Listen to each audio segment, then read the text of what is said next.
Dr. John Seward felt a surge of anger when Professor Van Helsing made such unsettling suggestions about Lucy Westenra, but Van Helsing, with a gentle, tender look, explained why he couldn't just blurt out the whole truth. He suggested they visit a hospital first, to see a child with wounds just like Lucy's. And then, he even suggested they spend the night right there in Lucy's churchyard, to prove his unbelievable claims. Dr. Seward and Professor Van Helsing hurried to the North Hospital to visit a young patient.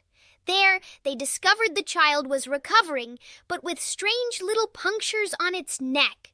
They were exactly like Lucy's, only smaller and much, much fresher. Dr. Vincent, the attending physician, thought an animal was responsible for the bites, maybe a rat or even a tiny bat. He even wondered aloud if it could be a vampire from the zoological gardens. Professor Van Helsing had some very serious advice for Dr. Vincent. He urged them to warn the child's parents about its dangerous fancies to stray, explaining that just one more night out could be absolutely fatal. But Dr. Vincent quickly reassured everyone, promising the child would stay safe in the hospital for at least a whole week, or even longer if the wound wasn't completely healed up. After dining at Jack Straw's castle, Dr. Seward and Professor Van Helsing ventured through the super-dark London outskirts, heading for the Kingsted churchyard. They scrambled over the wall and, after a tricky search, finally discovered the Westenra tomb. It looked far gloomier and greenier than they could have possibly imagined in the tiny, flickering candlelight.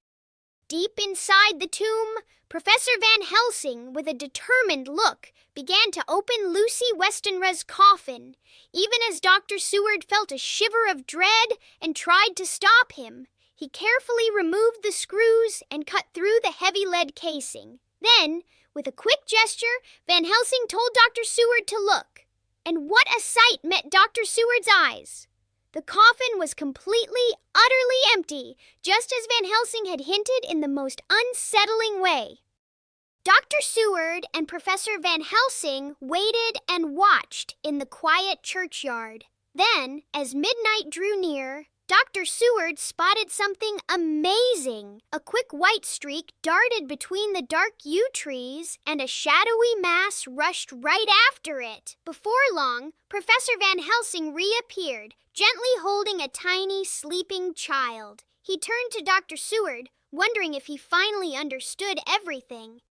Dr. Seward and Professor Van Helsing carefully examined the child, and oh, what a surprise! Its throat was completely unmarked. With everything so incredibly strange, they decided against calling the police, gently leaving the sleeping child on a pathway on Hampstead Heath.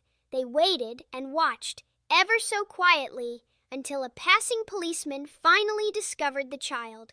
Then, quick as a flash, they hurried off towards town. What an unsettling night it was! Dr. Seward, unable to find rest, carefully penned down the night's strange events in his diary. At the very same time, Professor Van Helsing left a mysterious note for Seward, explaining his daring plan to watch Lucy's tomb all alone. He confessed his deep fear of the clever undead and Count Dracula's immense power, pleading with Seward, "If anything should happen to me, you must find and destroy that great vampire." After a good night's sleep, Dr. Seward wakes up and suddenly, Professor Van Helsing's incredible ideas just seem, well, completely unbelievable.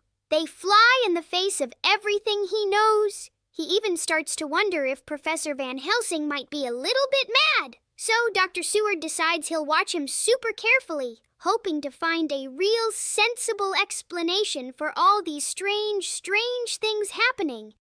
Dr. Seward and Professor Van Helsing returned to the Westenra tomb in the bright light of day. Imagine their surprise when they opened Lucy's coffin once more and found her body right inside. She looked more radiantly beautiful than ever, with lips so strikingly red and a delicate bloom on her cheeks. It was almost impossible to believe she was truly dead. Professor Van Helsing revealed Lucy's shockingly sharp canine teeth and explained her terrifying undead state. He proposed a drastic way to end it: decapitation and staking. But then he realized Arthur Holmwood had to witness this horrifying truth himself, because he'd never believe it otherwise. So Van Helsing decided they would involve Arthur and the others in their incredible, scary plan. After their spooky discovery and serious talk in the tomb, Dr. Seward and Professor Van Helsing locked the vault up tight. Then they hopped right over the churchyard wall, it was easy peasy, and zoomed back towards Piccadilly. Arthur Holmwood and Quincy P. Morris came face to face with Professor Van Helsing and Dr. Seward. Van Helsing asked them for their absolute trust for a truly serious task at Lucy's tomb, hinting at something incredible and terrifying: her undead state. Arthur felt a deep ache at the thought of disturbing her rest, but he reluctantly agreed to join them and wait, even as Van Helsing's strange warnings swirled confusingly in his mind.